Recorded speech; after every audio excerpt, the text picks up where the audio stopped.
Sella, and I wrote a book called Soliloquies of a Crosswalker, which is pretty much my life's work, and it came out this summer, and I've been promoting it throughout Brooklyn and Manhattan. And this is my last reading today before I'm off to Israel once again. The book is a collection of poetry in 4 parts, and it includes poems that were written here in Brooklyn and throughout Israel as well. So I will read you poems from each section. The title of the second chapter in the book is called "And All She Does Is Smirk." And the name of the first poem is called Gala. Eve once fed me an apple from her garden. Its name was Gala, and I was wearing large green mittens and dirty cream shoes, descending a long escalator in the city after Eden. Adam wasn't there, and we were both pregnant, smoking cigarettes without tar and drinking tall silver cans of Japanese beer after the night of the lunar eclipse. I think Adam was off somewhere reading about socialism and punk rock on the toilet, but we weren't sure. And that's the poem that was recently featured in a Brooklyn blog called the 22 magazine. And it's the one that I like to think they'll remember me by. The next poem is called Coast to Coast. A lot of the poems in the book are quite short, and in my opinion are meant to be read alone and not read out loud, but I'm going to take the opportunity to read some poems that I haven't read yet at a reading. And this one is called Coast to Coast. 90 miles from shore to shore, the boys sailed in a black rubber tube. Yellow hair and red beard met dolphins and stingrays, eels and sharks, seagulls and Greek stars, until he reached a blind shore. He was a year older, greeted by a Negra canine with a floppy ear, and howls heard all the way home. And another short poem that I don't believe I've ever read before, but it's one of my favorite poems, and it's called A Perfect Match. All of these poems so far were written in Bushwick, Brooklyn, and they chronicle what I like to call the rise and fall of a failed love affair. This one is called A Perfect Match. Today was your dirty elasticless socks that you left by my bed. They weren't a perfect match. And when I woke up, I was happy. So as you can tell, very short. And another one of those short poems is called Another Napkin. A girl and a boy diluted by anxiety. You like that, he asks on a snowflake clock, and all she does is smirk. The next one is called Graveyard Junkie. It's one of my drunken poems, as I like to call them. 6 pillows of plush draining a $3 tap, and dirty cones convalescing on a wrong turn, and a blown ear, and a graveyard junkie whose rivers of shit have long evaporated. And the last one I will read in that chapter is called Devious Semantics, which is the name of a band whose one member is here tonight, which I'm very happy about. Devious Semantics. Your green soul and purple anthills soar with the eagles before migration. You land in a northern state, stamp your devious feet everywhere on the 4th level of dust. You find a red trigger, ooze a clean pus into my dirty girl's soul. And the next chapter in the book is called From Another Direction. And it includes poems that were written when I returned to Israel in 2004 after 20 years. And I lived, I believe, in 9 homes. I had a number of odd jobs.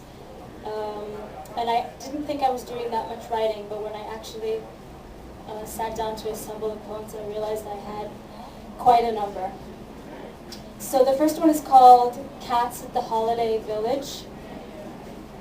and it was written when I worked as a hotel receptionist. I had a lot of odd jobs, and this was one of them. Cats at the Holiday Village. An old Christian Southerner approaches the counter to settle his bill. He's had a bottle of wine and pays with a credit card in case he meets a woman who will want all his money, to which, of course, the reception clerk laughs without holding back. There have been more than one recently to ask me why I laugh, which you never had to. And then this Christ worshipper says, "You're a mess, you're a troublemaker," which, needless to say, I take as a compliment and wonder what the Lord himself would have thought. That was written on the banks of the Kinneret, which in English is called the Lake of Galilee.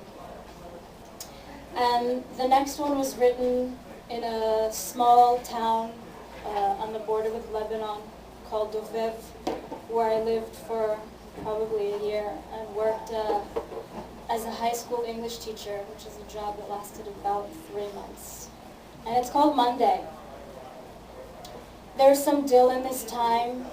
The dogs are sleeping. On my desktop is a beautiful photo of a sunset, a fox, and a girl in a green dress. In Lebanon, there's some serious lightning. If I have enough strength, I'll take a hot shower, even though the second shower rod I brought home today is still too short. If not, I'll jump straight under the x-ray blanket and its down feathers, read a few lines, and fall asleep. Tomorrow, I will have no clean underwear. And you, a mountain or two, some hills and a valley away, watching perhaps flicks of tanks on the computer, or reading the newspaper and taking a shit, or eating sunflower seeds on the couch, are more normal than anyone I know. I had 2 dogs, a mother and son, and 2 cats from Brooklyn that I brought with me, and whenever I moved, it was a huge ordeal. So I made it to Tel Aviv twice, once in the summer of 2006 when the Second Lebanon War broke out, and another time a few years later. So this is one of the poems that was written in Tel Aviv. I turned 30, and the poem is called 30. I liked eating chopped liver with you at the neighborhood pub and drinking sparkling wine on the beach in plastic cups, grabbing your breasts in between laughter. I liked walking with you through the streets of this city and sitting on a bench after Italian ice cream, listening to your tales and your wishes. I liked waking up in the afternoon to your bee-stung lips and your full participation, and then before dawn to fix you some mint tea. I liked asking your advice about my criminal doings in this small country, lending you my nail clipper and my smallest panties. I liked telling you I wasn't going to shower, dragging you down with me.